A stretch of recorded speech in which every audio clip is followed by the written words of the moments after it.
Na mtazamaji wangu, leo hii hatua kubwa imeweza kufanywa na ubalozi wa Marekani, kwani ripoti imeweza kuibuka jinsi ambavyo Marekani imeweza kusii wananchi wao kuihama Dar es Salaam na Dodoma na maeneo mengine nchini Tanzania kutokana na hofu ya machafuko ya maandamano kwa mara nyingine, maandamano yaliyoweza kuratibiwa kufanywa na vijana Gen Z tarehe 9 mwezi wa 12 mwaka 2025. Mtazamaji wangu, kabla tujaendelea na habari za sasa, ninakupatia ofa maalum. Unapotaka kununua data, dakika au SMS kwa bei nafuu kabisa, tumia paybill number 386868. Ni rahisi, ni haraka na ni salama. Paybill number 386868. Nunua kwa bei poa, tumia kwa uhakika, furahia mawasiliano yako kila siku. Mtazamaji wangu, kuna mambo mengi yaliyoweza kuchangia hatua hii kufanywa na ubalozi wa Marekani, kwani sote tunafahamu kwamba kuna taarifa inayozidi kusikitisha kutokana na maandamano yaliyoweza kupita kutokana na maelfu ya vijana Gen Z kuonekana wakiwa wameweza kuaga dunia. Ila mtazamaji wangu, kabla niweze kuendelea na habari hii, kwanza kabisa itaweza kuwa vyema iwapo utaweza kuchukua sekunde yako moja kwa wewe hapo kubonyeza maneno yaliyoandikwa subscribe chini ya video hii. Pia ni vyema uweze kulike na kushare video zetu ili YouTube moja kwa moja iweze kusuggest video hii kwa wale wote wanaozidi kufuatilia siasa za Jamhuri ya Tanzania. Na mtazamaji wangu, kwa njia moja ama nyingine, ubalozi wa Marekani umeweza kulazimika kutoa ripoti ya kutoa amri kwa raia wao walioko nchini Tanzania kuihama Tanzania kwa mapema kabla ya tarehe 9. Hizi hapa sababu ambazo zimeweza kuchangia kwa hatua hiyo. Historia ya maandamano yenye mvutano Tanzania. Haya yote yaliweza kushuhudia mwezi ulioweza kupita. Hivyo basi ubalozi wa Marekani upo na hofu kubwa kwa raia wao.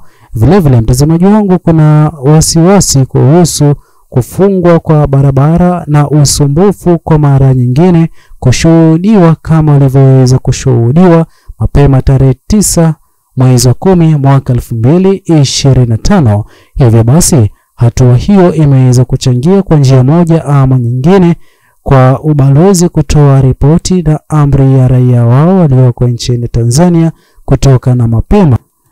Mtazamaji wangu, pia kuna intelligence service ambazo zimeweza kutoa habari ama update kuhusiana na kile ambacho vijana Gen Z wanazidi kukipanga kuhusiana na maandamano yao ya tarehe 9 mwezi huu wa 12. Kwa njia moja ama nyingine imeweza kuchangia ubalozi wa Marekani kutoa tangazo la raia wake kuondoka nchini Tanzania kwa mapema. Mtazamaji wangu, pia kuna hofu ya kukamatwa au kuzuiliwa kwa wageni ambao sio wa Tanzania. Kwani mtazamaji wangu, jambo hilo iwapo litaweza kutokea kwa raia yoyote yule, basi itakuwa ni kesi mbaya kwa uongozi wa serikali ya awamu 7, kwani raia aliyeweza kutoka katika taifa la kigeni kwa ajili ya kuja nchini Tanzania kama mtalii, iwapo ataweza kupata jeraha ama kuaga dunia kwa njia moja ama nyingine kutokana na ghasia za maandamano, moja kwa moja itaonekana ukosefu wa amani na hata huenda ikaweza kuzua vita vya kimpaka, jambo ambalo litaweza kuathiri pakubwa uongozi wa serikali ya awamu ya 7. Na mtazamaji wangu, pia kwa njia moja ama nyingine ubalozi wa Marekani kwa hatua aliyoweza kuifanya kwa njia moja ama nyingine wanaamini wapo sahihi, kwani huenda kukawa na tishio la kuongezeka kwa ukandamizaji wa vyombo vya usalama, jambo ambalo halitakuwa ni jambo jema kwa raia yoyote yule kutoka katika mataifa ya kigeni iwapo hafla hiyo ama athari hiyo itaweza kumkuta. Pia mtazamaji wangu, kuna hofu ya kufungwa kwa huduma za msingi, jambo ambalo linazidi kutishia usalama wa raia kutoka katika mataifa ya kigeni, kwani sote tunafahamu kwamba katika maandamano yaliyoweza kufanyika mapema tarehe 29 hadi mapema mwezi wa tarehe 3 mwezi wa 11, kuliweza kushuhudiwa visa vya habari kipindi na wakati ambapo waandamanaji walipoweza kupata majeraha ya risasi, baadhi yao walipoweza kufikishwa katika vituo vya hospitali kupata hata huduma za kwanza. Kulikuwa hakuna watu wa kuwapa huduma hizo, jambo ambalo liliweza kuwasababisha kutokwa na damu nyingi na mwisho siku kuaga dunia, jambo ambalo liliweza kuvunja mioyo ya Watanzania wengi.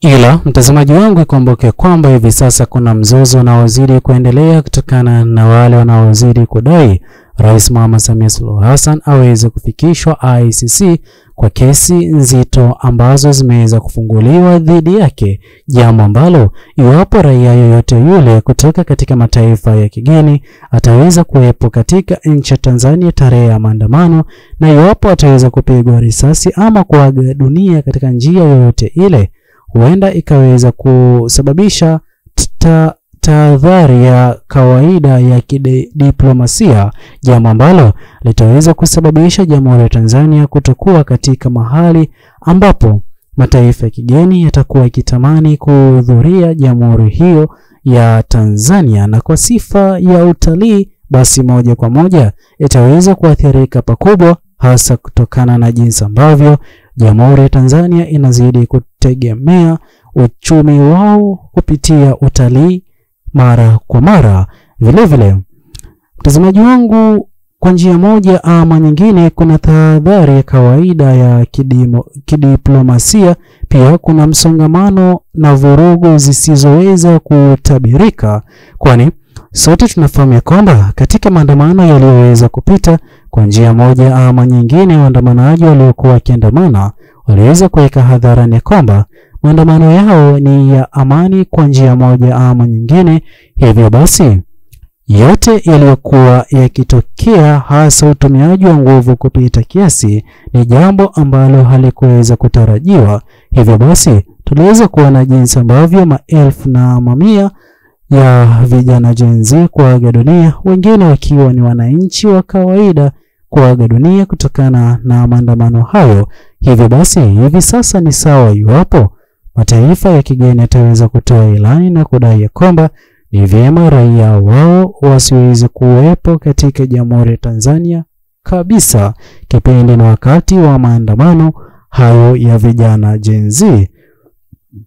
Mtazamaji wangu, pia kuna kutaka kuepusha rais wao kuhusishwa katika siasa za ndani, kwani kwa njia moja ama nyingine Rais Trump, iwapo Rais Donald Trump ataweza kuzungumzia Tanzania moja kwa moja, basi kile kitakachoweza kufuatia katika Jamhuri ya Tanzania itazidi kuonyesha wazi uongozi ulioko madarakani umeweza kuanguka pakubwa. Sasa mtazamaji wangu, itakuwa vema iwapo wewe hapo utaweza kutuachia maoni yako kuhusiana na kile kilichoweza kuzungumzwa dhidi ya maandamano yanayokuja na watalii ama wageni kutoka katika mataifa ya kigeni wanapozidi kuombwa kutoka katika taifa la Tanzania kabla ya maandamano ya vijana Gen Z. Usisahau kusubscribe, like, comment na kushare video zetu. Bye bye until the next video.